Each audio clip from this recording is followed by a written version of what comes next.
Hi everyone, welcome to the feature demonstration of the infotainment unit on board the Honda Elevate. Now when you press the engine start-stop button, it brings the unit alive and displays a beautiful silhouette of the Elevate on the display, followed by a short animation. Very fluid and very nicely done. And the mandatory disclaimer, press OK to go to the home screen. The infotainment unit gets a 10.25-inch display with a gloss finish. So be prepared to see a lot of fingerprints and smudges over time. Now this is the home screen of the display. Very simple, no nonsense home screen. We'll come to a CarPlay in a bit.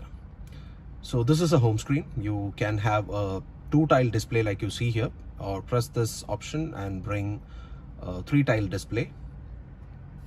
Just press on this exit and it takes you back to the 2-tile display. The rightmost tile can be customized to display various information. For example, if you press on calendar, it will display the calendar on the screen, or the compass, or any picture that is uploaded through the USB drive, or the assistant side view monitor, or the assistant rear view monitor, or the Honda logo, or the device list,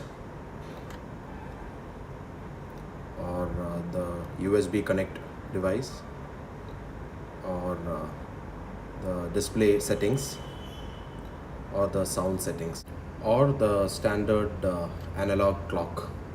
So coming back to the home screen, very simple, displays a calendar, the date, day followed by the time. You can also have various options for displaying the date and time, which we'll cover in a bit. Now, the unique part of the system is, unlike most manufacturers who have gone like completely, touchscreen on their system with no physical buttons, Honda has decided to retain 6 physical buttons at the bottom with, controls for the important ones. Now, these 2 holes that you see punched at the corners are for mic. These are the 6 buttons. This one is for dimming the display quickly. Press it and you will notice a half crescent moon here there. Now that is showing that the screen is dimmed. Press it once again and it takes you back to the bright mode. This one is for the return menu, wherever you are. Press it and it takes you back to the home screen. This one, the 3rd button, is dedicated to the home screen again. That is, if you go to CarPlay, if you press this, you are here. Now, we'll cover Apple CarPlay in a bit. These are for volume controls. That is, if you press this, it will increase and decrease the volume.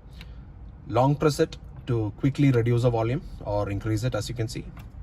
And this one is for the power button, as you can see on the display. But a short press mutes the volume, as you can see. Long press turns off the display. Long press it once again and it turns on the unit. So that's as far as physical buttons are concerned. Now let us explore what are the options here. If you press this button, it will take you to the radio reception. Press FM and it will take you there. Nobody listens to AM anyway. These are the various preset stations you can see. And if you want to, for instance, do a search, it'll do a quick search and give you all the options. And if you want to set 100.5 to one of the stations here, long press this and it will set the station, as you can see. If you want to do a manual search, you can press these options. So that's as far as radio is concerned. Now we'll come to the telephony here. Now, because my unit is currently connected to the system through CarPlay, it will show up under CarPlay, the telephony, which is the standard telephony under CarPlay, which many of you are already familiar with. Now, since we have disabled CarPlay, the Bluetooth audio shows up here. So yeah, pretty simple. There's not much fuss. Just click on this to change the different songs. If you want to shuffle, you can select them here. If you want to repeat, you can select it here. And if you select the telephony here under Bluetooth, it will show up a very nice broad dial-up pad. You can press whatever button you want to dial, and it will call up there, and you can access the recent call history here. Screen is like very fluid, guys, zero lags, nicely done. Access the contact phone book here. Then that's about it. That completes the phone options. Then you have the Apple CarPlay, which can be connected through wired or wireless. The Elevate supports both wired and wireless CarPlay and Android Auto connectivity. Press this option and it brings up the standard CarPlay display home screen, and whatever applications you have installed, Waze, Brave, Maps, everything will show up here. And the good thing is the CarPlay fills up the complete screen rather than only a short display, so that's really good.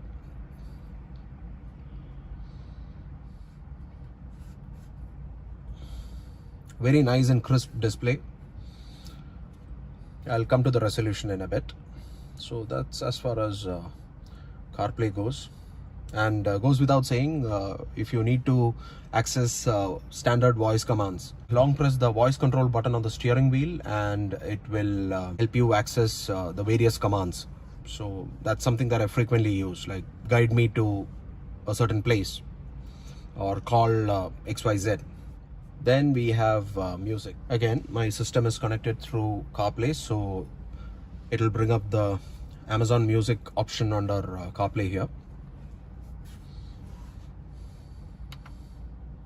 Then we have the settings option.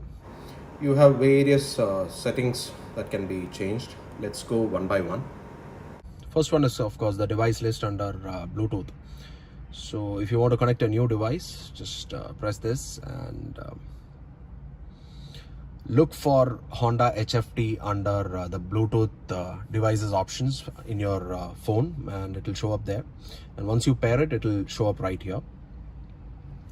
And once your device is connected, it will give you these options. If yours is an Android device, your Android Auto will come up here. Then you have the USB connect option. That is, if you connect any device through USB, it will show up right here. And please note that the infotainment unit does not accept pen drives formatted through NTFS. It's only exFAT or FAT32. Then you have RDS regional. RDS is basically radio data system. That is all that short information like your artist name, your album covers, etc., which they transmit through radio will be displayed here. It's best to leave this option enabled. Then you have the various sound settings. Your standard fader balance settings and the bass and treble settings can be set here. Either slide this or use the reduce or increase option. And you have 6 standard equalizer settings: flat, classic, jazz, pop, rock and beat. You can also customize it through an app on the phone.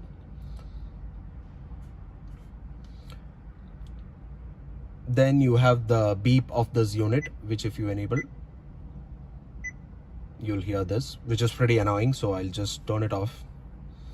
Then you have the various system volume settings, the individual volume for the calls, the ringtones, the voice recognition, your Google Maps or Apple Maps, and of course the speed volume compensation, which is if you're going at a higher speed, all this volume would automatically increase to adjust for the engine note. Then you have the option of disabling the opening animation, which you really don't want to do because it's a beautiful animation. Then you have the background color options. The standard one is black. You have blue. Then you have red, which is a bit in your face. You have green. And you have the standard black. I wish they had that RGB settings for enabling any color that you possibly want. Then you have the option of importing wallpapers and photographs through a USB drive, standard Honda trick. Have these copied to a pen drive, formatted through exFAT or FAT32, and insert it into the USB slot, and you can access them here and set it. Same goes with photos, like I said. Then you have the option of enabling date and time syncing from the GPS, which you would want to keep it enabled. If you don't, you'll have to set them manually. Then you have the option for the 12-hour or 24-hour date format. Then selecting the time zones. You have various time zones. Of course, will be plus 5:30, which is for Indian Standard Time. Then you have 3 different date formats. Honda has kept it pretty simple and not very confusing.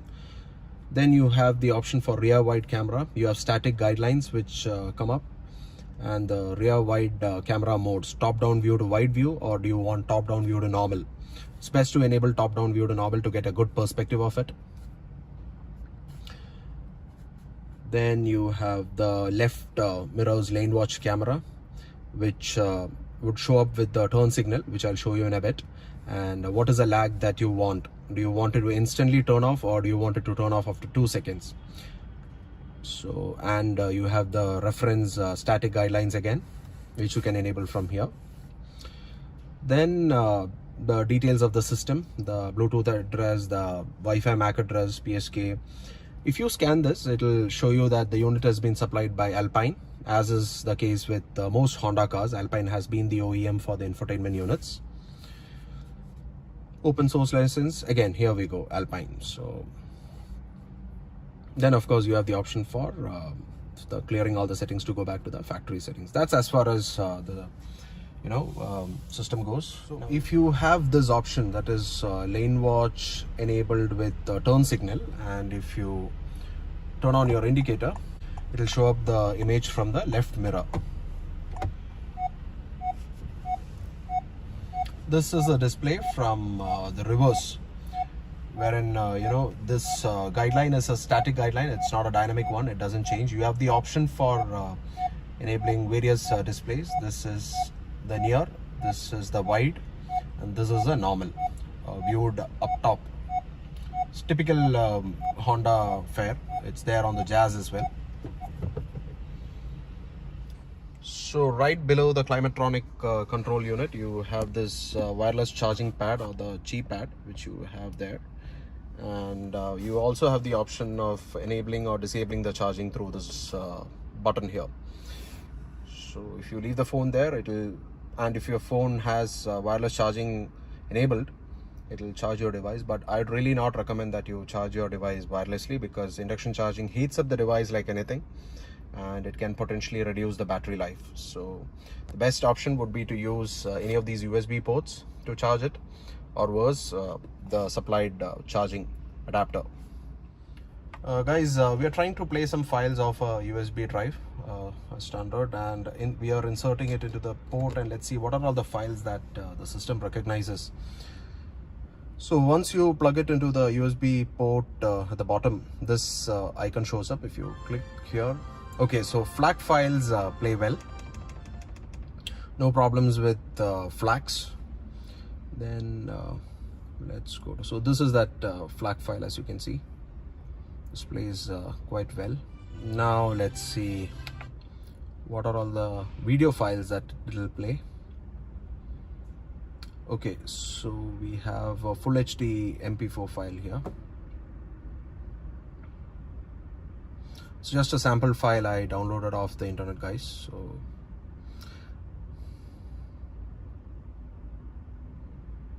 but I can't seem to find the progress bar here to move it, so that may be a slight annoyance, but it plays an MP4 file well. Now let's see the WMV, Windows Media file. That it says is not supported, and neither can I see the MKV file or M2TS file. So it looks like only MP4 files are supported. So yeah, that's just for info, guys. So lovely unit all in all, very simple to navigate and understand all the various options that are available, and a beautiful crisp display with a resolution of 1920 by 720, as you can see here, which is the same as the one that is there on the Kia Seltos facelift. So no complaints with respect to the sound quality. Audiophiles are bound to be pleasantly surprised by the kind of sound stage and the overall sound quality of the system. You get a tweeter and a mid-bass unit on all the 4 doors, but no subwoofer or a central speaker or a dedicated amplifier. This is not a branded system by Honda, unlike the Bose unit on the Seltos or the JBL on the Harrier. This is not a branded unit, and yet it delivers exceptionally well. So kudos to Honda for that. So yeah, in case you get a chance to check out the system at a Honda showroom, please do it. You'll be pleasantly surprised. Thank you so much, guys. I hope you like this feature demonstration.